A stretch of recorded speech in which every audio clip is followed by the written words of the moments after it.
Трансформацията на поточната линия стана точно за 9 календарни дни.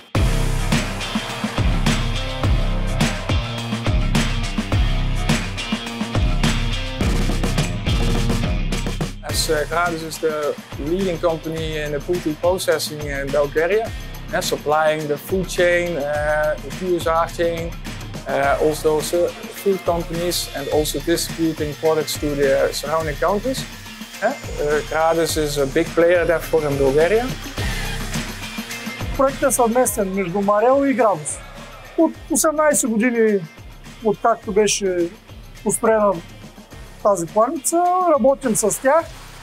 Доволни сме от оборудването.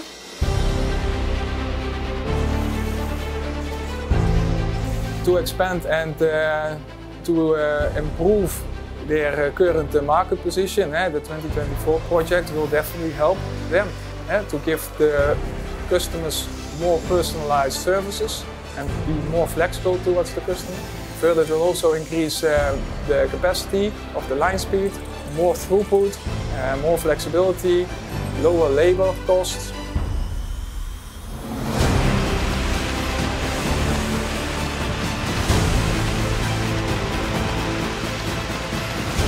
Линията позволява по-добро окачествяване, по-добро грамиране, както на целите птици, така и на разфасовка. Абсолютно автоматизирано, до всеки един сегмент, до всяка една част от пилето има везни, които мерят всяка една част от него в желания грамаж за клиента. Тоест може да изпълним почти на всеки, абсолютно всяко негово желание.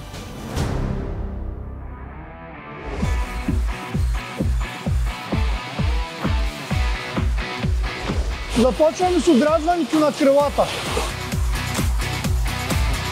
Крилото може да бъде разфасовано и на трите му съставни части, което отменя ръчния труд и прави процеса абсолютно автоматизиран. След това вземаме гърдите на птицата, минавайки през филетираща машина, която отделя автоматично филето и бонфилето. След отделянето им минават автоматично по лента, през която се грамира всяко едно парче филе. По този начин може да задоволим на клиентите спрямо грамажите на филе. Филето може да бъде извадено както на половинка или цяло, или така наречената пеперуда. Остава бутчета на пилето. Бута може да бъде разделен или на четвъртина бут, така наречения американски срез, или анатомичен срез, който спомага след това за по-лесно обезкостяване на самото бутче. Основно за това се ползва анатомичния бут.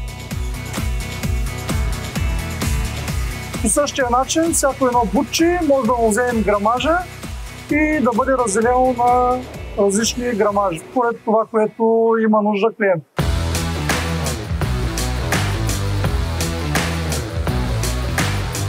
By continuously innovating, Marel transforms actually the poultry process to a higher level, creating some more flexibility for the customer and also making it more sustainable and also keeping well-being of animal welfare and food safety in the